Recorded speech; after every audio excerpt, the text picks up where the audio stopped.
यदि किसी असहाय पर कोड़े बरसाने के लिए एक हाथ उठेगा तो उसे रोकने के लिए भी तो कोई उठेगा ना।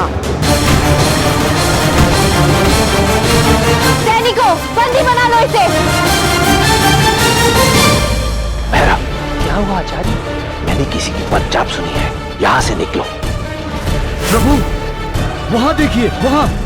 लुका छुपी का खेल समाप्त हुआ चाणक्य। उठो और देखो, तुम्हारा अंत तुम्हारे सामने खड़ा।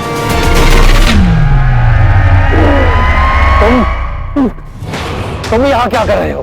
यही तो मेरा प्रश्न है कि मेरा पीछा करने के अलावा आपके पास कोई और विशेष कार्य नहीं है? अबे यहाँ किसी और के होने की सूचना है। चलो सब। मैं जानता हूँ आप कहाँ छुपे हैं। अब आप बाहर आ सकते हैं।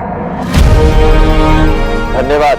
अब आप मुझे ये बताइए कि आप मेरा पीछा क्यों कर रहे हैं? क्या उद्देश्य है आपका? आपके पास मेरी माँ का कंगन भी था और आप मेरे लिए उसकी महत्ता को भी जानते थे। अब ये मत कहिएगा कि इसके पीछे आपका कोई स्वार्थ नहीं था। स्वार्थ और उद्देश्य में अंतर होता है चंद्रगुप्त। और मेरा उद्देश्य हो तुम। मेरा उद्देश्य है अखंड भारत, ताकि तुम भविष्य में भारत के सम्राट बन सको। सम्राट चंद्रगुप्त, सम्राट चंद्रगुप्त, सम्राट चंद्रगुप्त।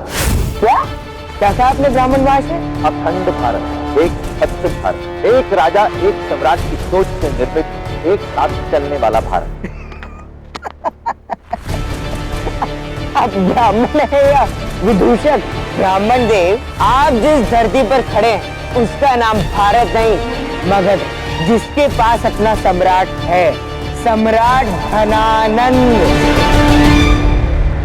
निसंदेह मैं मगध में, परंतु मगध जिस विशाल भूखंड का एक भाग है उसका नाम भारत है। मुझे भारत के भावी सम्राट के गुण तुम में स्पष्ट दिखाई दे रहे हैं। मुझे सम्राट बनाएंगे आप? अखंड भारत का निर्माण करेंगे आप? ए भगवान, इससे पहले कि मगध नरेश इनकी आत्मा को शांति दे, इन्हें सद्बुद्धि दो प्रभु। कैसा राजा वैसी प्रजा। आप इतनी तीव्र गति से क्यों चलते हैं? क्योंकि समय से अधिक बहुमूल्य कुछ नहीं होता। और जब प्रश्न राष्ट्र की सुरक्षा का हो चंद्रगुप्त, तो समय नष्ट करना अपराध। मैं बनाऊंगा तुम्हें अखंड भारत का सम्राट। ब्राह्मण देव, एक बात बताइए कि भारतवर्ष में हमारे मगध जैसे कितने राष्ट्र होंगे? लगभग 400। 400।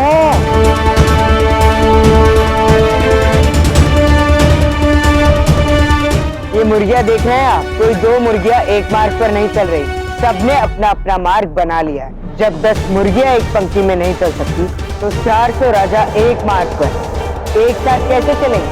400 राजाओं को एक मार्ग पर चलाने की आवश्यकता भी नहीं है चंद्रगुप्त। भारतवर्ष को चाहिए एक राजा, और वो सम्राट तुम होगे चंद्रगुप्त। अरे ये क्या कर दिया नाटी मुर्गियों ने? हठी तो तुम हो केशव। अरे चंद्र, आओ बेटा आओ, मैं तुम्हारी ही प्रतीक्षा कर रहा था। देखो लुब्धक, जो हुआ उसे भुला गए। अब ये बताओ कि तुम मुझसे आगे क्या चाहते हो? तुम्हें अब कुछ करने की आवश्यकता नहीं। जो करना था वो इस धनवान महापुरुष ने कर दिया, और तुम्हारी स्वतंत्रता का जितना मूल्य मैंने मांगा था उससे अधिक दुगना इन्होंने मुझे दे दिया। आज से तुम मेरे दासत्व से मुक्त हो। कह रहे थे कि मन के दासत्व का अंत करो, किंतु मुझे ही दास बना लिया। भैरव, पकड़ लो इसे।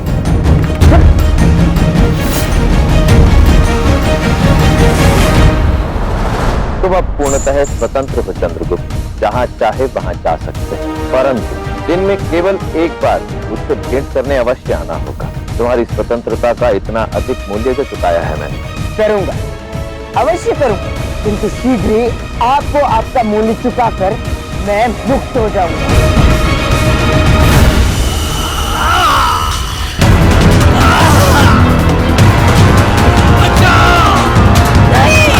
मत मारो मेरे बेटे को, कृपा करो राजकुमारी, मेरे पुत्र को क्षमा कर दीजिए।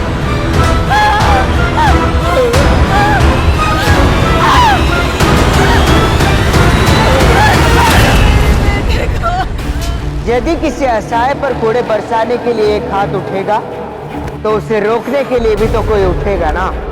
ये व्यक्ति अपनी राजकुमारी के पास अपनी समस्या लेकर आया, किंतु उसकी विपदा दूर करना तो दूर, तुमने उस पर कोड़े पर रचवा दिए। तुम समझती क्या हो अपने आप को? मगध की राजकुमारी हो ना, बस। पर एक माँ का स्थान किसी भी सम्राट, किसी भी राज्य से बड़ा होता है, भगवान से भी बड़ी होती है माँ। सैनिकों, बंदी बना लो इसे।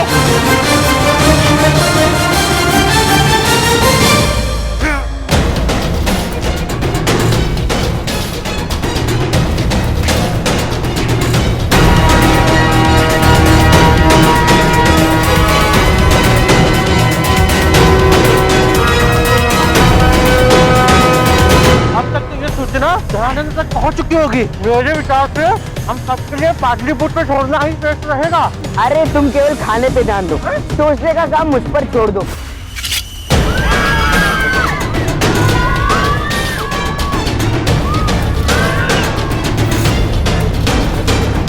चंद्रगुप्त, चंद्रगुप्त,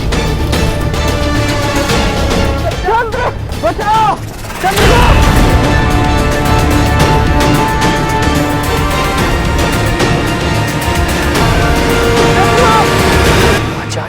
मुझे आपका ये दाव समझ नहीं आया। पहले आपने अपने ही लोगों से राजकुमारी दुर्धरा पर आक्रमण करवाया, अब आपके ही लोग मगध सैनिकों के वेश में चंद्रगुप्त को बंदी बना रहे हैं। क्यों? रणभूमि सज्ज कर रहा भारत के भावी सम्राट के प्रशिक्षण के लिए मेरी ये नीति चंद्रगुप्त को उसकी नियति तक ले जाएगी, भारत के सम्राट के सिंहासन तक।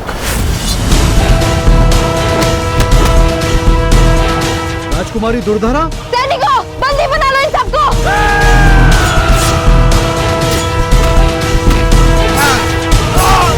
देखो, आगे मत बढ़ना।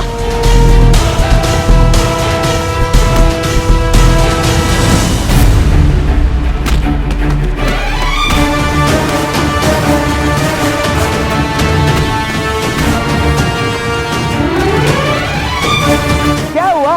महल में तो बड़ी अच्छी तलवारबाजी कर रही थी, फिर यहाँ क्या? हाथों में मेहंदी लगा के रखी थी तुम्हारी। भ्रम को वास्तविकता समझकर उसने मगध की राजकुमारी दुर्धरा के साथ सबके सामने अभद्र व्यवहार किया। जाइए महामाते, वो जहाँ भी छिपा हो उसे लेकर आइए। इस दास को ऐसा दंड दीजिए कि भविष्य में कोई भी दास अपनी सीमा न पार कर सके। इसकी आंखें निकाल लीजिए।